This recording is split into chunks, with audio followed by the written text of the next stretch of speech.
rápidamente lo que tiene que ver adicional es con una recomposición salarial, pero no vinculado al año 2025 específicamente.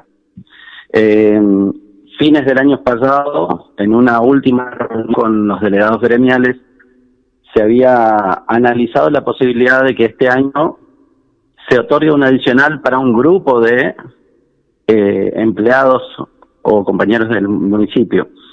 En la primera reunión de paritarias de este año, el intendente hace una sugerencia respecto a que ese adicional no vaya a un grupo específico, sino a todos los agentes municipales.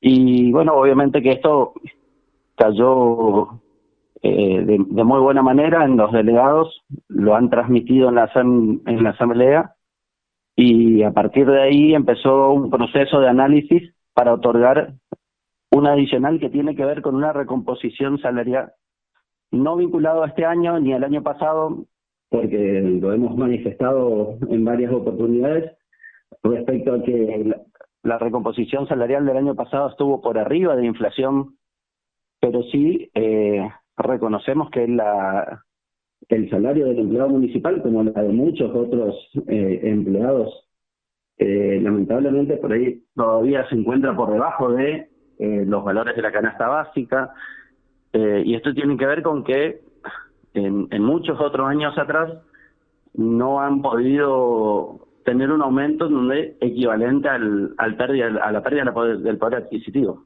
Se planteó por una cuestión de una manera extraordinaria achicar esa brecha que hay con los valores de los sueldos, y bueno, por este motivo sale este adicional que equivale al 30% del salario básico de cada categoría, ¿sí? Y que bueno, va a ser otorgado a la totalidad de los empleados del municipio. Porque, ¿cómo se llega a ese 30%? ¿Cuáles son los parámetros que han tomado para establecer que sea el 30%? En principio, tiene que ver con el presupuesto del 2025.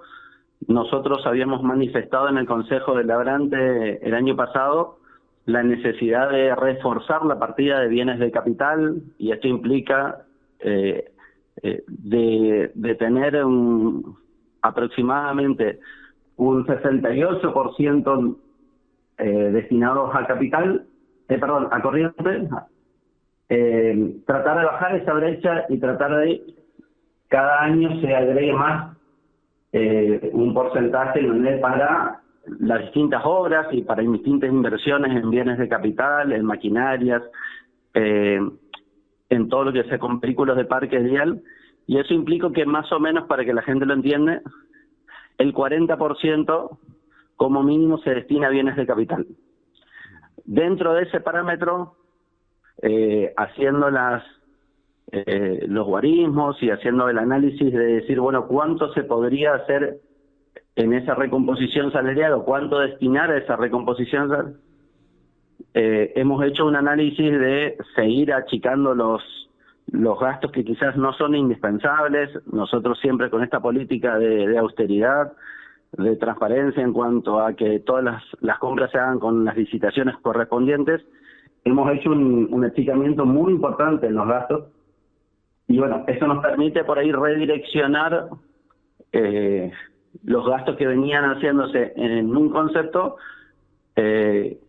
destinarlos a la parte específica de cada una de las áreas que tienen que ver con las prestaciones, y bueno, haciendo ese análisis, hasta el 30% nos permitía de alguna manera no salir de esos guarismos básicos del presupuesto. ¿Por qué no se le otorga, en vez de un adicional, directamente a lo que tiene que ver con un aumento salarial dentro del marco paritario, ese 30%? Y va como una adicional. Tiene que ver con simplemente de cómo arrancó este análisis. Como te decía al comienzo de la charla, a fines del año pasado se había analizado como un adicional específico para un grupo de agentes en las negociaciones con los delegados gremiales, y digo negociaciones porque en realidad siempre son charlas en muy buenos términos. La verdad que tenemos que destacar la relación con los delegados, con todos los empleados, pero surgió la idea de que como los porcentajes de incremento iban a estar acotados este año, producto de que la inflación iba a ser muy por debajo de la del año pasado, la idea tenía que ver en otorgar un adicional que se diferencia del incremento básico que va de alguna manera de la mano de la inflación. ¿Sí? Nosotros este año seguramente vamos a llevar un proceso de negociación salarial vinculado a la inflación, pero era importante destacar que esto no tiene que ver con el incremento de este año, sino una recomposición de otros años anteriores. Entonces, la manera que se encontró y que se sugirió era la creación de un adicional que de alguna manera se pueda diferenciar del incremento al básico que se pudiera otorgar vinculado a los ajustes que se hagan específicamente del año 2025. La realidad es que este adicional, como cualquier otro creado por ordenanza, tiene vigencia permanente. Mientras no surja otra ordenanza que lo cambie, lo anule o lo modifique, va a seguir estando vigente en ese porcentaje. Eso quiere decir que durante este año, para el año que viene y en años sucesivos, va a seguir figurando ese adicional como uno de los conceptos vinculados a esta recomposición salarial, y tiene la característica justamente que, como está vinculado al salario básico, con cada uno de los aumentos que se haga al salario básico, también va de alguna manera a incidir en la cuantía de este adicional. Ayer se planteó un concejal, planteó que se debía eliminar del proyecto de ordenanza a los cargos políticos, porque bueno, sí. ¿Qué piensa usted sobre esto? ¿Era necesario incluir a todos los cargos políticos? ¿No? El análisis tiene que ver en donde hoy actualmente todos los cargos políticos están vinculados a la situación de revista de los incrementos salariales de los empleados. Justamente a efectos de no generar a veces inequidades o de analizar en forma independiente el salario de los directores o de los secretarios, tanto en el Ejecutivo como en el Consejo Deliberante e incluso también en el Consejo, en el Juzgado de Faltas. Hay una ordenanza ya que tiene muchos años atrás en donde de alguna manera vincula el incremento de empleados para que de la misma manera impacten en los salarios de los empleados políticos no electivos, ¿sí? Estamos hablando de directores y secretarios.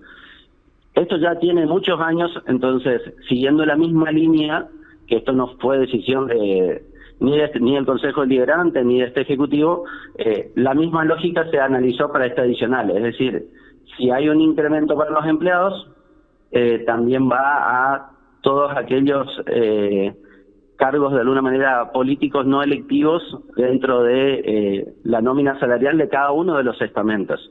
Bueno, y finalmente, ¿qué volumen de dinero tendrán que asignar como partida para esto, al menos ahora?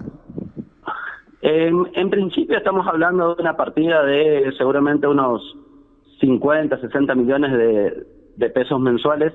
Es lo que ya estaba previsto en el presupuesto para el primer semestre, solamente que en este caso, en vez de incorporarse al básico, van a incorporarse en este adicional, y seguramente en el segundo semestre, dentro de este análisis que comentaba al principio de la nota, vamos a hacer una modificación de las partidas a efectos de ocupar otras partidas de gastos corrientes, ¿sí?, para de alguna manera direccionar o compensar con esta partida adicional que se crea, ¿sí? Siempre haciendo la aclaración de que no vamos a modificar la relación o la ponderación de gastos corrientes y gastos de capital prevista originalmente en el presupuesto.